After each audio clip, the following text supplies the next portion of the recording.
Assalamualaikum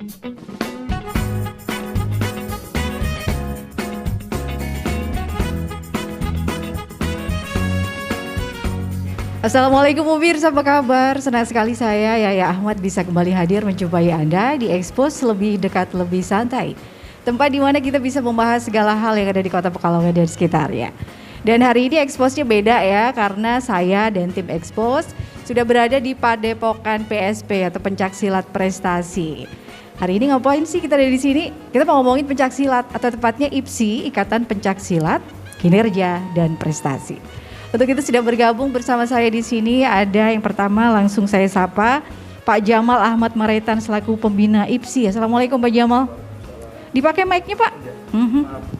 Waalaikumsalam warahmatullahi wabarakatuh. Iya, Pak Jamal ini pembina IPSI sekaligus mantan atlet juga ya? Saya mantan atlet dulu. Mantan atlet pencaksilat, jadi jangan main-main sama Pak Jamal. Lalu ada Pak Suripto, Ketua IPSI Ikatan Pencaksilat Indonesia. Assalamualaikum Pak Suripto. Waalaikumsalam warahmatullahi wabarakatuh. Sehat ya Pak ya? Sehat dan bahagia. Sehat dan gembira. Bahagia. Ya. Ini kalau Pak Suripto bukan mantan atlet ya? Saya bukan mantan atlet. Kebetulan Iya. diberi tanggung jawab untuk jadi ketua IPSI Iya. seperti itu ya. Itu periode 2019 sampai 2019 sampai 2023. 2023 Iya. tahun depan baru selesai ya. Baik Pak Suripto. Lalu satu lagi ada Mas Rizky atau M Rizky Adiwijaya. Mas M Rizky Adiwijaya.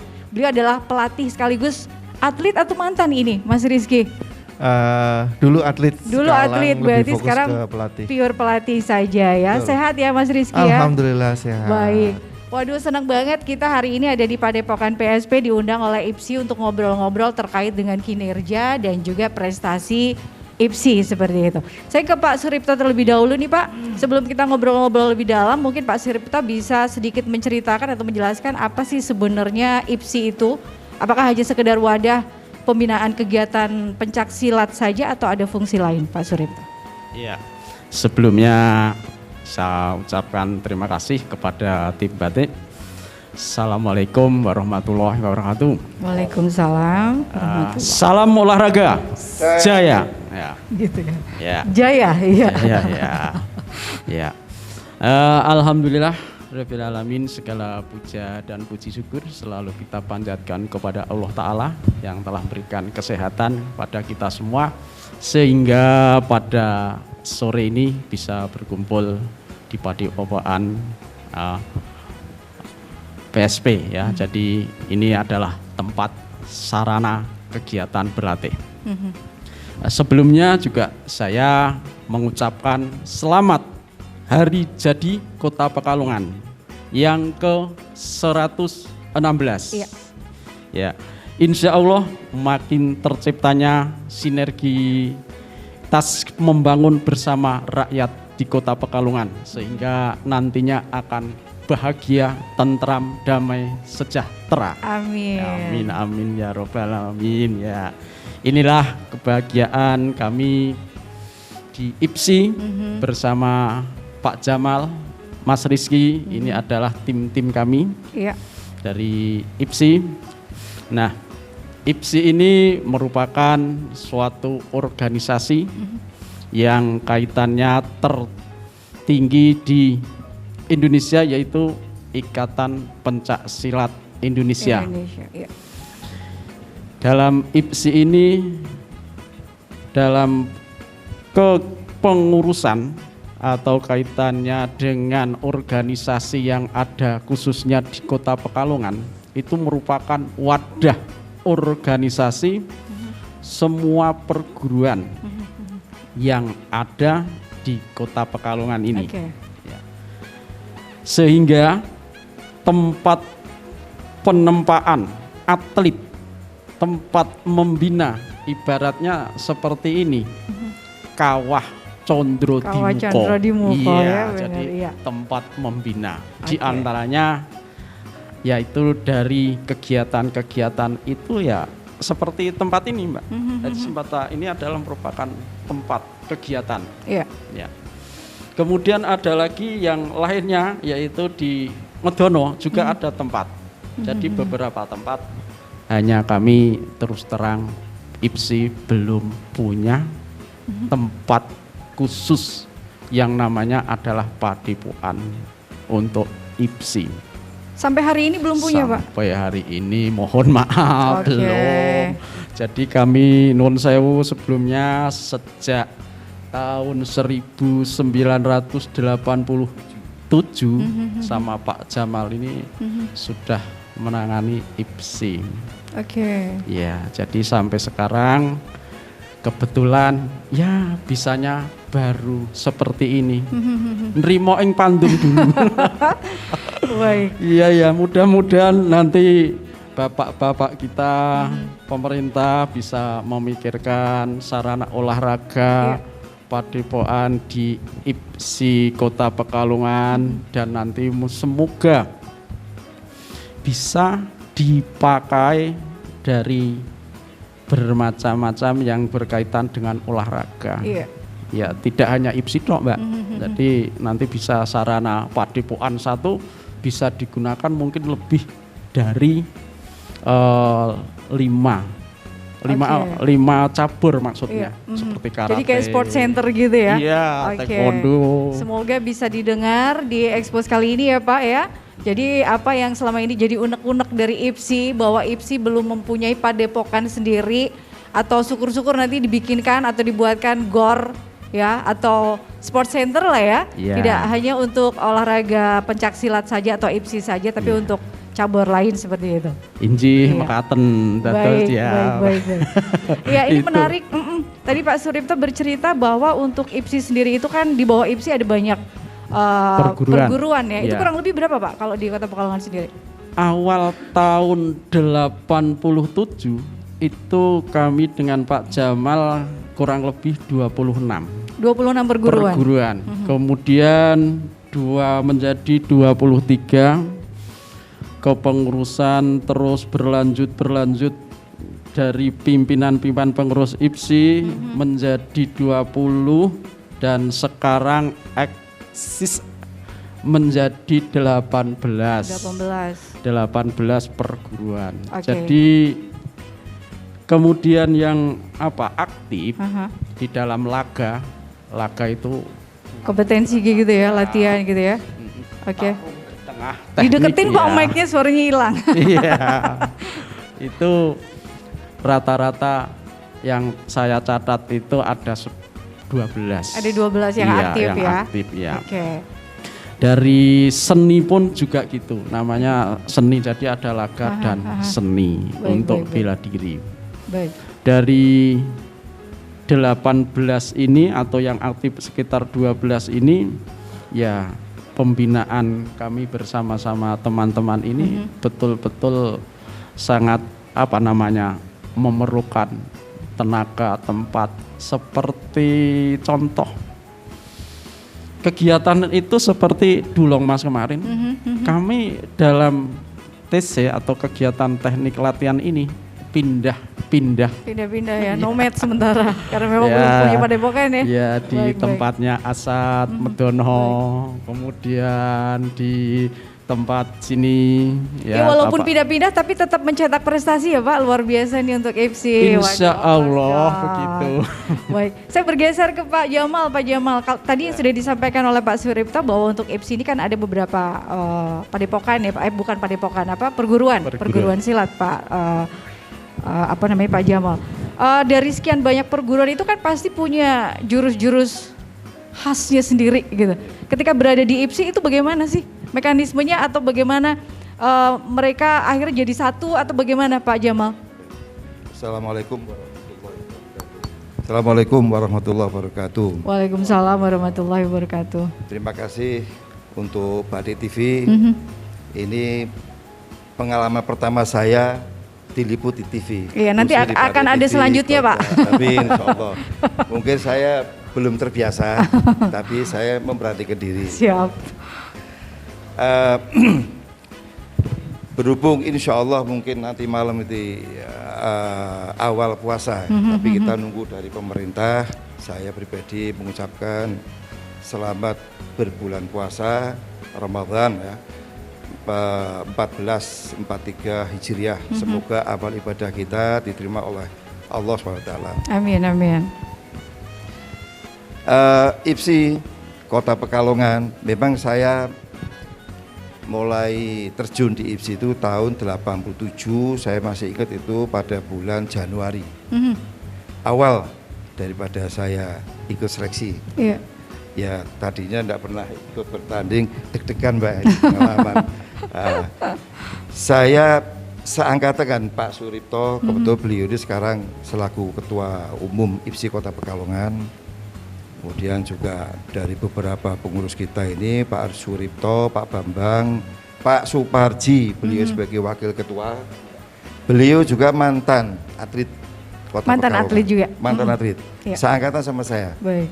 Kemudian sebetulnya ada satu lagi pembina Pak Suseno atau Pak Seno. Iya. Dulu tahun 87 juga mantan atlet seangkatan dengan kita. Ya alhamdulillah sejauh ini kita masih solid di kepengurusan, walaupun kita ini beda perguruan, tapi IPSI itu kita menjalin ukhuwah. Baik. Silaturahminya ini melekat sekali Pak Suripto ya.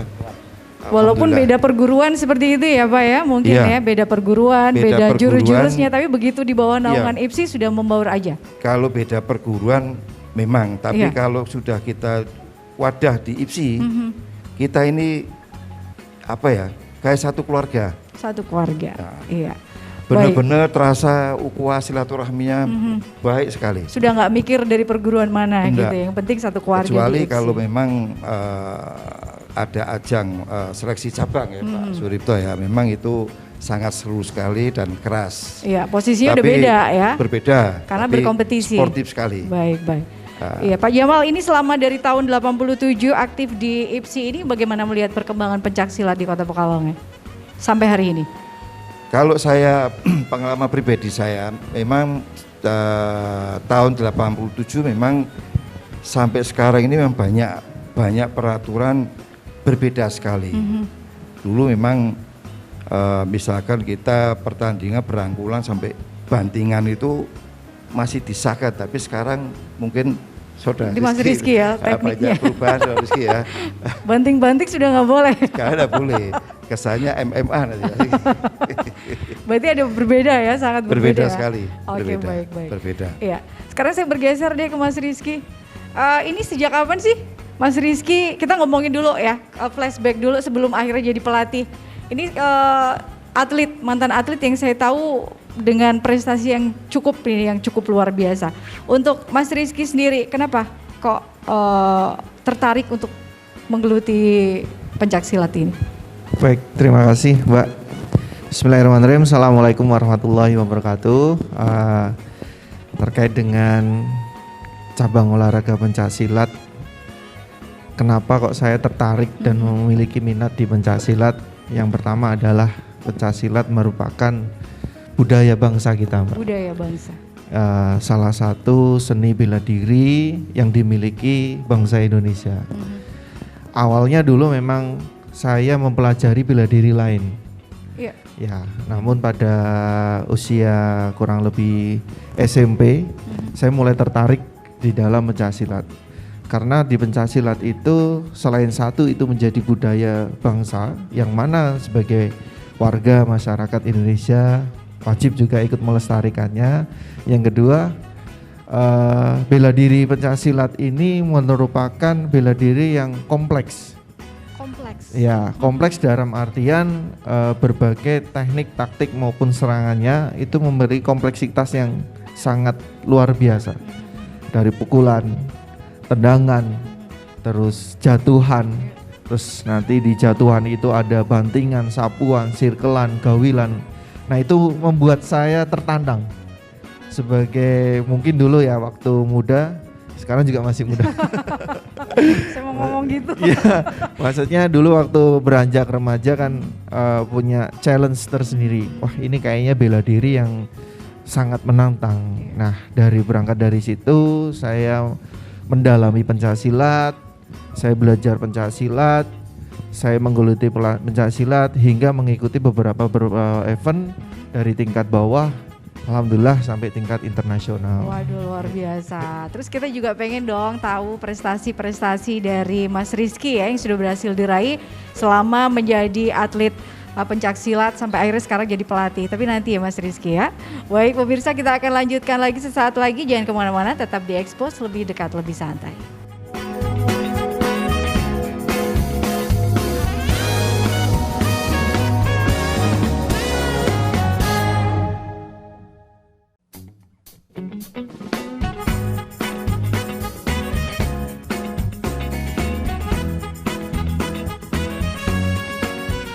Ya, IPSI kinerja dan prestasi tema kita hari ini, dan masih seru bersama Pak Jamal, Pak Suripto dan Mas Rizky. Ini kembali lagi ke Mas Rizky tadi, penasaran dengan capaian prestasi yang sudah diraih Mas Rizky. Mas Rizky ini dari kapan sih di pencaksilat, dari tahun kapan maksudnya? Saya belajar pencaksilat dari tahun 2004. 2004 ya. Betul. Lalu kita tahu bahwa prestasinya banyak banget, mungkin bisa disebutkan di sini yang paling gitu loh apa aja tuh? Terkait prestasi yang pernah saya peroleh, itu sebenarnya setiap event yang saya ikuti itu merupakan event yang sangat kalau semuanya semua ya. Ya, jadi Berkesan. setiap pertandingan yang saya ikuti itu selalu memiliki kesan tersendiri bagi saya, bagi keluarga maupun bagi IPSI. Iya. Namun dari beberapa prestasi itu dari tingkat daerah, provinsi, nasional hingga internasional, ada beberapa prestasi yang menurut saya itu membuat kesan yang sangat luar biasa. Apa itu? Itu pada tahun 2009 di awal keikutan pertandingan saya di tingkat mahasiswa waktu itu di Bandung. Jadi kejuaraan nasional antar mahasiswa se-Indonesia. 2009 ya? 2009. Nah itu saya mengalami cedera lutut dari babak penyisian. Mohon maaf, sebelum pertandingan saya sudah cedera lutut. Sebelum pertandingan udah Betul. cedera, itu dari apa, cedera latihan atau bagaimana? Dari pertandingan sebelumnya. Pertandingan sebelumnya. Dari 2009 itu saya mengikuti 2 pertandingan. Yang pertama di Surabaya, Kejurnas antar mahasiswa juga. Yang selanjutnya di akhir tahun 2009 itu saya mengikuti Kejurnas antar mahasiswa juga di Bandung. Setelah dari Surabaya saya mengalami cedera. 2 minggu kemudian saya harus berangkat ke Bandung. Saya itu buat jalan nggak bisa. Jalan saja nggak bisa, apalagi nendang. Ya. Buat jalan aja nggak bisa, apalagi nendang. Saya masuk gelanggang itu untuk memanipulasi lawan saya. Gelanggang matras itu saya harus sambil berlari. Jadi pura-pura ya. Pura-pura sehat. Ya. Pura-pura sehat. Nah, sedangkan saya harus mengalahkan kurang lebih 36 atlet di situ selama kurang lebih 1 minggu di Bandung.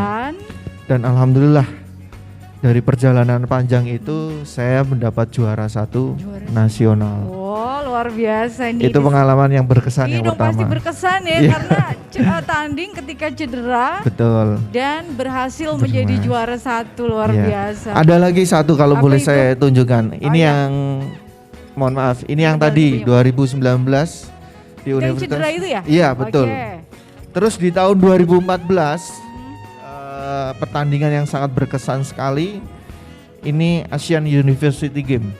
Asian University Game, Ya. di mana itu? Di kebetulan Indonesia menjadi tuan rumah. Indonesia. Yang mana kami atlet-atlet atau atlet pencaksilat Indonesia ini berjuang dengan maksimal agar Indonesia bisa juara umum waktu itu. Dan berhasil.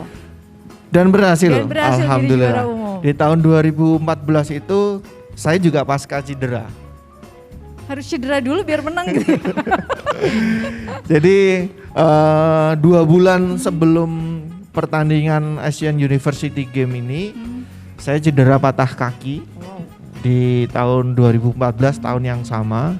Setelah itu saya harus recovery selama beberapa bulan dan saya mempersiapkan diri di timnas untuk di event Asian University Game ini. Waduh. Tahun 2015. Dan di kemenangan saya itu diiringi dan dibersamai dengan wisuda sarjana saya. Jadi itu sangat berkesan buat saya. Jadi buat saya itu merupakan tahun 2014 itu goal target saya di bidang akademik ya, dan di bidang prestasi olahraga. Karena dulu saya punya prinsip, sampai sekarang saya punya prinsip, saya boleh prestasi olahraga, tapi saya juga harus prestasi secara akademik. Dan tahun tersebut double shot. Double Kena shot. semua dua-duanya, luar biasa ya. Oke, saya pengen tahu juga dong, tadi kan ceritanya Mas Rizky nih ketika jadi atlet dan luar biasa pengalamannya. Kalau Pak Jamal sendiri dulu waktu jadi atlet gimana Pak? Prestasinya apa aja, terus ada pengalaman-pengalaman tidak terlupakan ketika meraih juara itu Pak Jamal? Ya, pengalaman saya memang tidak sebaik saudara Rizky ya. Beda nasib. Beda nasib. Saya mulai seleksi Kota Pekalongan tahun 87 bulan Januari, kemudian bulan Februari 87 ikut Ismail Cup pertama di provinsi, provinsi. Kemudian Karsdenan di tahun yang sama untuk menuju ke Porda ya Pak Suripto ya. Alhamdulillah saya lolos, kemudian di Porda 87 pada bulan Agustus kalau tidak salah itu. Pada waktu itu tahun 87 saya gagal. Saya ketemu langsung dengan juaranya waktu Ismail Cup pertama dari Boyolali. Nah, saya masih ingat sekali. Kemudian di tahun awal tahun 88 Ismail Cup kedua saya ikut. Sebetulnya pada waktu itu ya ada sedikit cerita. Sebetulnya saya tidak, sebetulnya saya itu main sportif. Tapi tidak sengaja, saya sudah nilai sudah cukup baik. Tanpa sengaja melanggar mukul muka. Cerita begitu. Betul, saya punya orang tua, Abah itu melihat. Abah itu melihat waktu itu kasus support. Karena orang tua kan taunya pukul-pukulan ini loh. Betul. Saya bilang ada peraturan semua bahan, yang penting harus maju hal ini. Tanpa sengaja. Waktu itu saya dengan Klaten dari Tapak Suci juga, mohon maaf Rizky ya.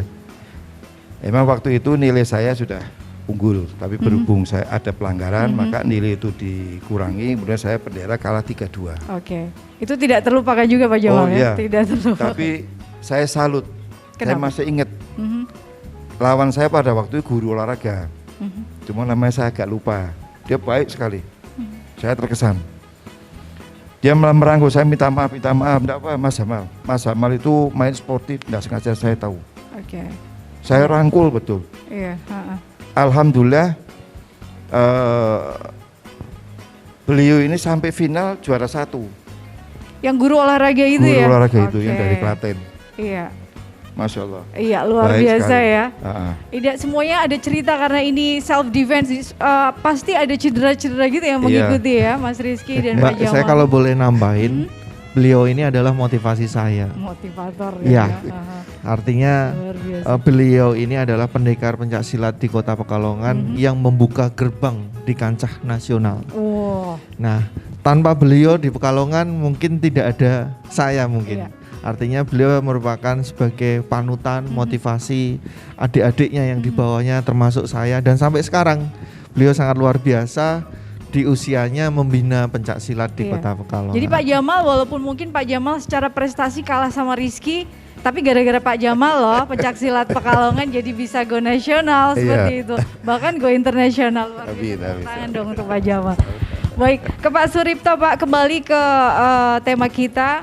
IPSI kinerja prestasi. Kalau kita melihat untuk menciptakan atau menghasilkan pesilat-pesilat tangguh yang bermental juara, mungkin seperti Mas Rizky, Pak Jamal dulu ya, itu kan pasti perlu atau sangat dibutuhkan yang namanya program-program berkualitas. Apa program yang sudah dilakukan IPSI selama ini, Pak Jamal? Jadi program-program yang kami susun sebenarnya adalah kami juga dari mantan-mantan atlet ini. Pasti Mas Riki punya program, Mas programmu piye iso dadi juara kaya iki.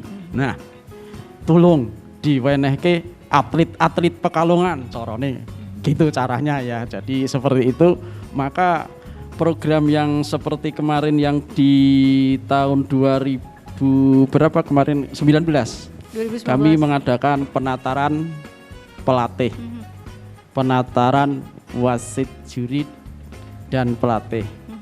Itu kaitannya untuk meningkatkan prestasi di Kota Pekalongan dengan bekerja sama dengan Dikpora. Jadi Dinas Pendidikan Pemuda dan Pariwisata kerjasama dengan itu. Jadi saling kerjasama, saling membantu sehingga bisa tercapai kaitannya ya, meskipun baru melangkah sedikit demi sedikit. Kemarin sudah menghasilkan prestasi 8 atlet masuk final Mas ya di Banjarnegara. Itu ajang apa Pak? Dalam ajang Dulong Mas kemarin. Dulong Mas. Iya, yang disponsori Pandigani oleh KONI. Iya, jadi kalau ndak ada KONI ya mungkin kami belum bisa sampai ke sana. Baik. Karena memang alhamdulillah KONI Pekalongan juga hebat. Ya, kaitannya dengan membantu dana. Sehingga 8 teman atlet tadi, di antaranya yang 5 mendapat perak, yang 3 perunggu. Nah, ini dari hasil pelatihan-pelatihan di IPSI dibantu oleh semua pengurus dan perguruan. Kami tidak bisa apa-apa tanpa dari perguruan, karena sokonya di silat itu adalah perguruan. Perguruan silat di Kota Pekalongan di antaranya ya, sebenarnya ini ada catatan-catatan semua perguruan juga ya. Aduh, itu, yang tadi itu ya Pak, yang kurang iya, lebih ada yang dari 18 mungkin ini ada 14 itu ya, ini yang mendukung di kegiatan IPSI Kota Pekalongan. Programnya yang kemarin yang untuk kaitannya ini pelatihan itu 1 minggu 4 kali. Itu ya di program 1 minggu 4 kali, pagi, siang, sore. Itu program pelatihannya ya? Iya. Latihannya. Misalnya minggu pagi di sini. Kemudian yang nanti latihannya sini sore itu masih latihan. Merupakan apa? Merupakan tindak lanjut atau jadwal yang lainnya. Misalnya kaitannya ini latihan di sini, nanti sore laporan. Laporannya apa? Lewat media. Baik. Ya, YouTube-nya kirimkan kepada pelatihnya. Nah, ini. Jadi harus benar-benar ya. Pelatih itu juga merupakan sumber daya manusia di bidang silat dan kaitannya kendali di sini adalah Mas Rizky. Iya, pelatih itu ya. Iya, jadi sebenarnya ini merupakan apa ya? Prestasi yang ada di Pekalongan. Makanya tolong kaitannya dengan ini ya, kami menowo ada bapak-bapak atau kaitannya yang rela untuk sedekah ke IPSI, yaitu kaitannya betul-betul open donate ya, IPSI Kota Pekalongan open donate, ya, silakan itu bisa menghubungi nanti di nomor di bawah. Iya, itulah sebenarnya diantaranya seperti itu. Betul. Karena kalau setiap perguruan itu kelasnya A, B, C, D, E, F, G, H ya, kali 10 saja. Itu yang putra. Kemudian yang putri kelasnya A, B, C, D, E, F ya. F itu juga misalnya kali 10 perguruan. Itu sudah banyak. Sudah berapa ya? Iya, nah inilah di antaranya. Pak Suripto, ini terkait program tadi itu berarti sebenarnya nggak ada program yang dari misalnya dari KONI atau dari pusat itu harus seperti ini, nggak? Ternyata share ya. Dari pelatih yang memberikan, ini loh ada yang bagus program seperti itu ya Pak ya? Iya. Baik, saya ke Mas Rizky deh selaku pelatih juga kan sekarang ya. Ini bagaimana berarti dari pelatih itu memberikan masukan-masukan terkait dengan pengalaman-pengalaman dulu yang nanti akan dijadikan semacam program kerjanya seperti itu bagaimana, Mas Rizky? Ya, jadi betul yang disampaikan Pak Suripto tadi, pada tahun 2019 ini IPSI membuat penataran pelatih dan wasit juri dalam rangka peningkatan SDM pelatih. Nah, dari pelatihan itu diharapkan pelatih itu terbekali secara sport science. Jadi untuk pembinaan prestasi di IPSI ini tidak hanya berdasarkan pengalaman saja, karena kan ilmu itu kan dinamis, Mbak. Jadi kita harus mengikuti perkembangan ilmu, terutama di bidang keolahragaan. Nah, dari peningkatan SDM itu pelatih dibekali materi-materi keilmuan baik pencaksilat ya secara terkini maupun keilmuan olahraganya. Nah, dari situ pelatih dikembalikan ke perguruannya masing-masing untuk menjalankan program-program latihan itu. Selanjutnya nanti IPSI juga mengadakan seleksi untuk mempersiapkan pertandingan. Nah, dari situ kan sudah terlihat kompetensi-kompetensi atlet di berbagai perguruan. Nah, dari situ, dari hasil seleksi itu nanti dibina lagi oleh IPSI, dibekali lagi pelatihan-pelatihan untuk menghadapi pertandingan. Baik, kurang lebih seperti itu. Itu ya, dan berjalan. Alhamdulillah berjalan Di IPSI Kota Pekalongan ya. Baik, ini ada satu lagi yang saya tertarik. Ada yang mengatakan bahwa prestasi itu bukan segalanya. Walaupun memang namanya prestasi itu kan tetap jadi sesuatu yang penting karena itu tujuan utama ya. Tapi yang paling penting adalah bagaimana pembenahan faktor-faktor seperti struktur, infrastruktur dan lain sebagainya, faktor-faktor pendamping seperti itu yang harus diperhatikan. Sejauh ini bagaimana implementasinya, Mas Rizky? Ya, terkait berbicara untuk perkembangan prestasi itu mungkin nanti akan panjang. Saya singkat saja ya. Jadi dalam pembinaan prestasi itu ada dua faktor. Faktor internal dan faktor eksternal. Faktor internal dan faktor eksternal. Disambung di segmen selanjutnya. Terima kasih. Faktor eksternal dan internal. Kita lanjutkan di Expose lebih dekat, lebih santai, jangan kemana-mana.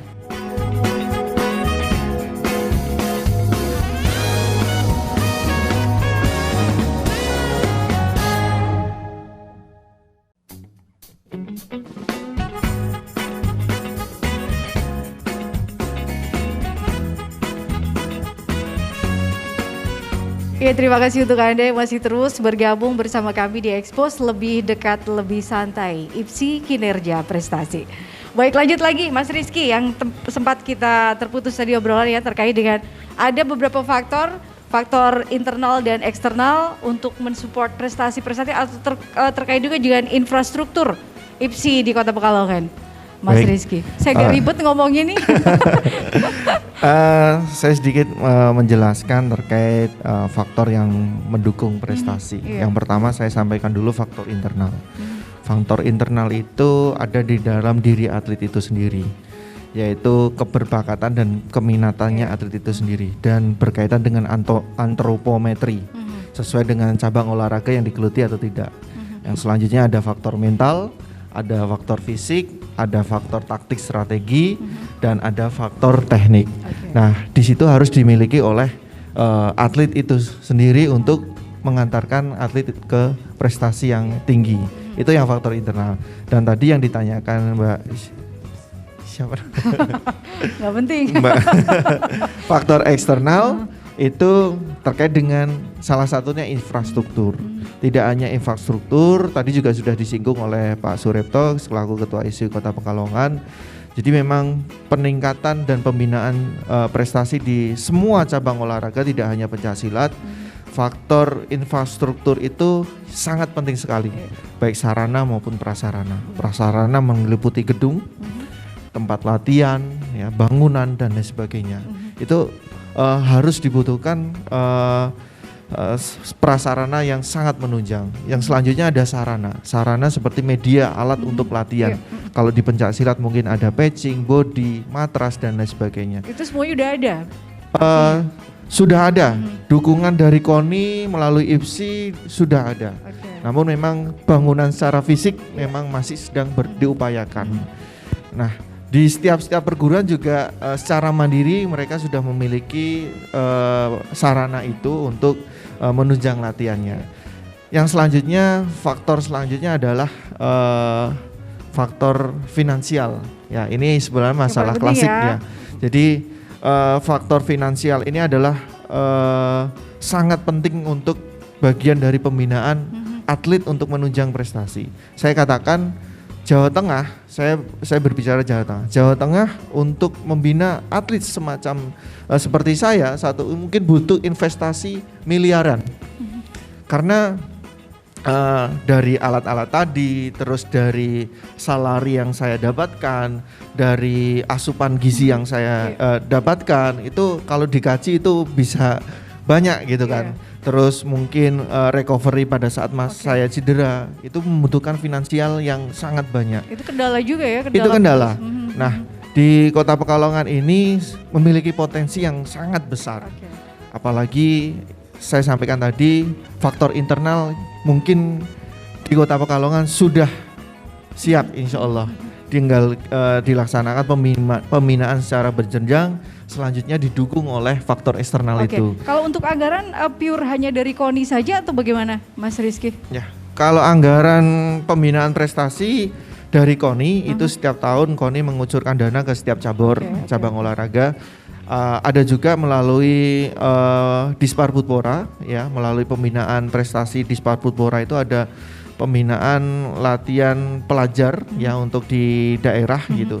Selanjutnya di perguruan masing-masing itu secara mandiri. Iya, baik. Ya, Pak Jamal, ini terkait dengan anggaran.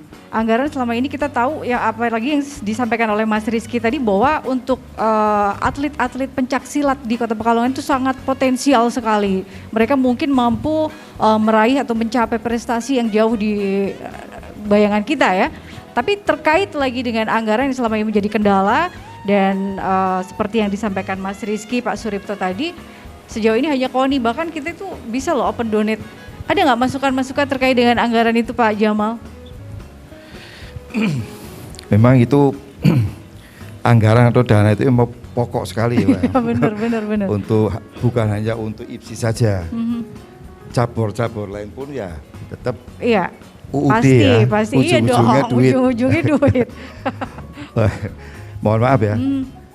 Jadi memang kalau IPSI, pengalaman saya waktu kepengurusan Pak Allahyarhamu almarhum Haji Ali Masyadi, memang kita ini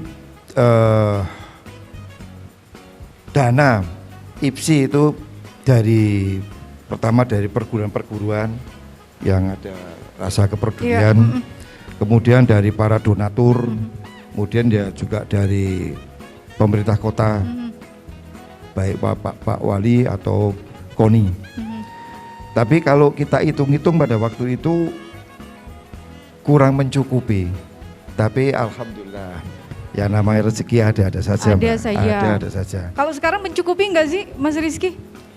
Kalau dibilang mencukupi, selamanya tidak akan pernah tercukupi.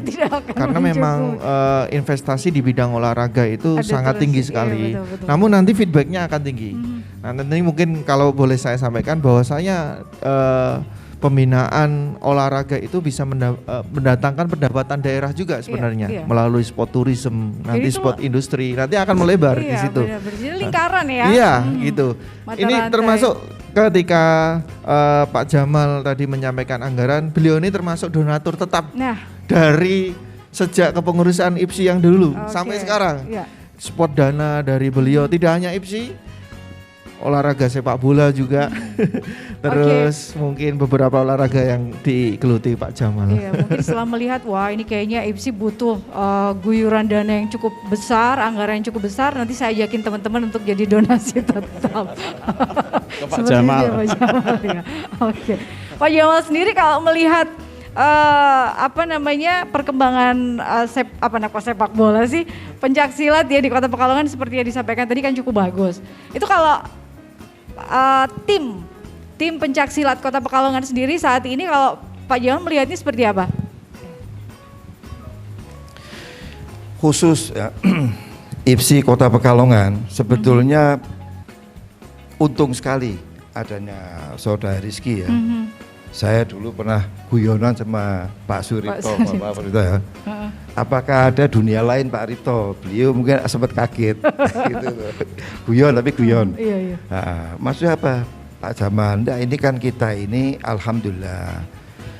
Saya tidak melihat satu perguruan, tapi saya bicara IPSI, Kota Pekalongan, demi untuk kemajuan ke depannya. Iya. Dengan adanya saudara Rizky ini yang nantinya akan memotivasi atlet-atlet yang ada di Pekalongan. Tapi IPSI itu kan salah satu wadah. Kalau kita sudah bicara IPSI, kita lepas perguruan. Iya, betul. Lah si saudara Rizky ini saya anggap secara fakta, secara artinya dari pengalaman saudara Rizky, mantan juara dunia, ya baik tingkat cabang, daerah, nasional, ASEAN, Asia, tingkat dunia, bahkan menjuarai Belgia Open 2 kali. Maka saya bilang, saya ini lepas dari perguruan saya sendiri dengan Pak Suripto, juga dengan Pak Parji. Ini adanya Rizky ini memotivasi betul. Satu keuntungan untuk IPSI Kota Pekalongan. Saya betul-betul dari hati. Saya muji. Lepas dari perguruan, ya.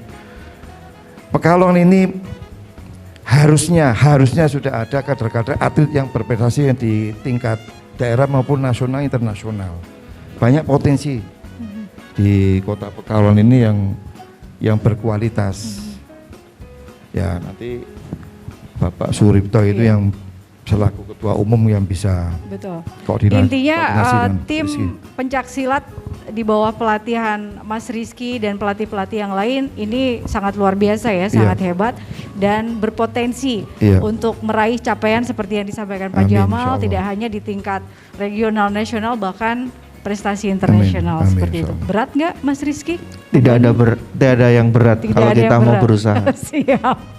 Baik, kalau Pak Suripto tadi, setiap era itu kan tantangannya beda-beda ya. Kalau sekarang saya bisa bilang ini tantangannya cukup berat karena kemarin ada pandemi, ya kan. Kita tahu event olahraga itu banyak yang di reschedule, bahkan ada yang dibatalin, ya kan. Terus program-program pelatihan mungkin banyak yang dijadwal ulang seperti itu. Dampak apa lagi ke IPSI terkait pandemi kemarin Pak Suripto? Iya, terima kasih Mbak. Dampaknya lumayan. Iya, lumayan. Gak berat, lumayan. Lumayan ramai. Jadi ceritanya begini. Gimana Pak? Kami pelantikan setelah pemilihan pelantikan, kemudian melaksanakan langsung tidak ada 1 minggu langsung melaksanakan kegiatan porkot Pekan Olahraga Kota Pekalongan. Untuk silat belum ada SK, belum ada apa. Langsung. Mengapa? Itu dari pertama seperti itu karena teman-teman itu sudah dari perguruan sudah latihan. Eman-eman kalau tidak diambil dalam waktu 2 hari. Kemudian ya Mas Rizky ada wong yang untuk membentuk di rumah saya. Mas, ini kaitannya pembentukan, sana kaitannya penyusun dan lain sebagainya. Nah setelah itu pelantikan. Dari pelantikan alhamdulillah bisa di hotel. Hotel apa Mas?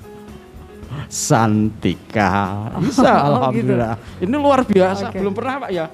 Sejak tahun 87 sampai sekarang alhamdulillah itu. Nah, setelah pandemi kami akan melaksanakan seleksi Durong Emas tanggal 29 Maret.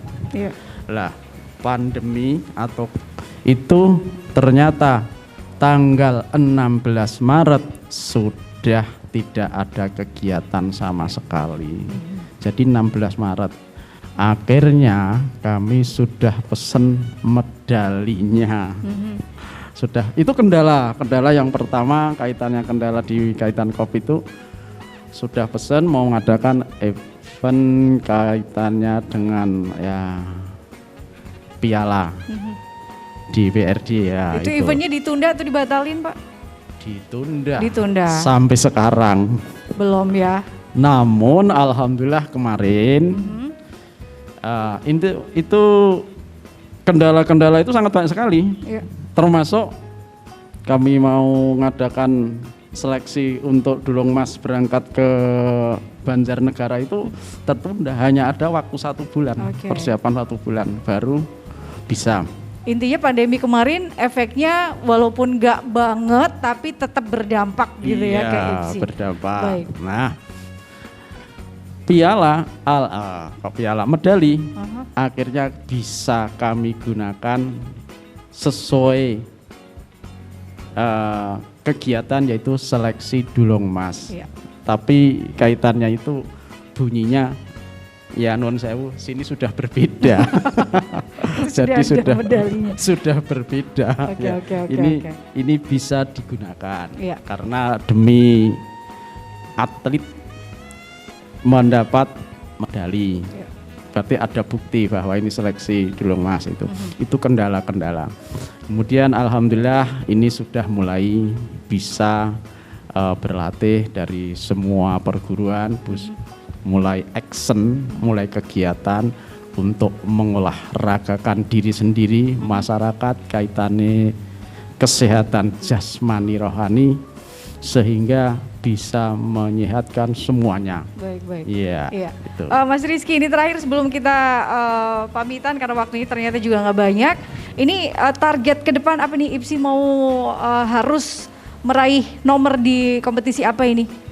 Baik, terkait target IPSI ini harus memiliki target minimal bisa meraih medali emas di Porprov. Oke, di Porprov ya. Untuk, tahun 2023. Oke, untuk meraih target tersebut apa yang sudah dilakukan sejauh ini?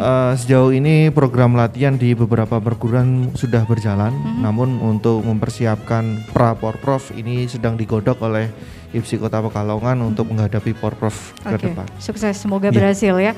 Pak Jamal, terakhir ada yang ingin disampaikan mungkin terkait IPSI ini dengan prestasi dan kinerjanya, monggo. Harapan saya tetap IPSI Kota Pekalongan semoga bisa mencetak atlet-atlet yang berprestasi, tentu dengan semangatnya daripada atlet itu sendiri, yang nantinya mudah-mudahan bisa meraih prestasi lah untuk tingkat cabang, daerah maupun nasional. Baik. Moga-moga aja internasional. Baik. Cukup sekian. Iya. Pak Suripto selaku Ketua IPSI, mungkin yang ada yang ingin disampaikan ke masyarakat. Iya, terima kasih Mbak. Harapan saya atau kami di dalam IPSI ini, mari semua perguruan yang ada di Kota Pekalongan untuk berlatih mandiri. Setelah berlatih mandiri, ada atlet-atlet yang terbina dalam suatu perguruan, kemudian nanti dijadikan pembinaan dalam suatu wadah IPSI. Nah, harapan kami bisa langkah pertama melewati Porprov, paling tidak mendapat medali emas. Kemudian langkah selanjutnya insya Allah begitu, karena semuanya itu dari latihan saudara-saudara kami yang ada di perguruan dan atas izin Allah Ta'ala, karena semua yang menggerakkan Allah, Mbak. Iya. Baik. Demikian, terima kasih. Sama-sama Pak Suripto. Terima kasih banyak Pak Jamal, Mas Rizky juga. Semoga apa yang kita sampaikan hari ini bisa bermanfaat ya untuk pemirsa di rumah pastinya. Saya Yaya Ahmad, kru yang bertugas mengucapkan terima kasih. Wassalamualaikum.